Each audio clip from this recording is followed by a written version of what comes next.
دیکھیں جی، ہمارا کام ہے وہاں پہ جو حقائق ہیں وہ پیش کرنا. میری یہاں پہ سارے ساتھیوں کے ساتھ، میڈیا کے ساتھ کافی انٹریکشن ہوا ہے، اسمبلی پہ بھی، میڈیا پہ بھی.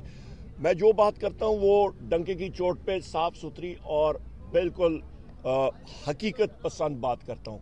اور چیف جسٹس صاحب کو بھی میں نے یہی بات کہی تھی کل کہ جی آپ کا، میں جوڈیشل کمیشن میں ہم لوگ اکٹھے بیٹھے ہیں، کام کیا ہے، تو لہٰذا میری جو عادت ہے وہ یہی ہے، میں حقیقت پسند بات کرتا ہوتا ہوں.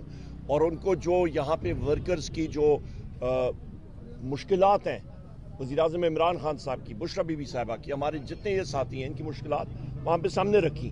اور جوڈیشل نظام میں جب تک بہتری نہیں ہوگا، عدل اور انصاف جس معاشرے میں نہیں ہوگا، چیف جسٹس صاحب کو میں نے یہی کہا کہ چیف جسٹس صاحب آپ کے کندھوں پہ بہت بڑی ذمہ داری ہے.